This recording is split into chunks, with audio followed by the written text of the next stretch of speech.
La future loi travail est-elle cette révolution copernicienne qui va changer la donne sur le marché du travail français? S'il faut retenir une chose décisive dans cette loi, c'est la possibilité offerte aux petites entreprises de nouer des accords simplement. La possibilité qui leur est offerte de procéder par vote majoritaire à l'initiative de l'employeur, avec ou sans représentation syndicale ou représentant mandaté, ouvre de grandes potentialités d'aménagement du droit sur mesure. Il ne s'agit pas ici de négliger les autres aspects significatifs du texte, concernant les indemnités prud'homales, le droit au télétravail, la réduction au territoire national de l'examen de la cause réelle et sérieuse d'un plan social, ou encore la fusion des instances du personnel. Mais ces dernières n'ont pas la même portée systémique. L'élargissement du dialogue social entre en résonance avec d'autres lois votées précédemment. La loi El Khomri notamment, et en démultiplie l'impact potentiel, notamment concernant l'aménagement du temps de travail et la rémunération des heures sup. Alors certes, le compte n'y est pas pour certains concernant l'inversion de la hiérarchie des normes, la possibilité de verrouiller des accords au niveau des branches et la sanctuarisation à ce niveau de négociation de certains thèmes comme les minima salariaux ou les paramètres des CDD, etc., fait que toutes les possibilités d'aménagement de la loi ne sont pas ouvertes au niveau de l'entreprise. Mais c'est précisément ce compromis qui a permis d'avancer sur d'autres sujets. Partant de ce constat, il est bien entendu très difficile d'anticiper ce que sera l'impact réel de la loi. D'abord, parce qu'on ne sait pas à ce stade comment les entreprises, et notamment les PME, vont s'emparer du texte, ni comment la jurisprudence va border le processus. L'accès à l'expertise juridique est inégal et peut décourager les plus petites structures à entrer dans un processus risqué.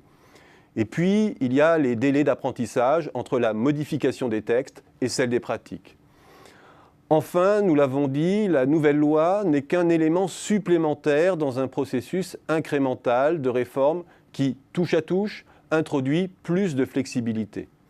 La loi portant modernisation du marché du travail de 2008, qui introduit notamment la rupture conventionnelle, la loi de sécurisation de l'emploi de 2013 ou la loi El Khomri de 2016, pour ne prendre que les jalons les plus emblématiques.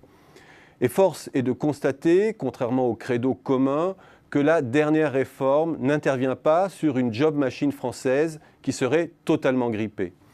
L'économie française a créé près de 300 000 emplois sur un an entre la mi-2016 et la mi-2017, sur fond de croissance qui a repris quelques couleurs, mais qui demeure très en deçà des rythmes qui soutenaient de telles créations d'emplois par le passé.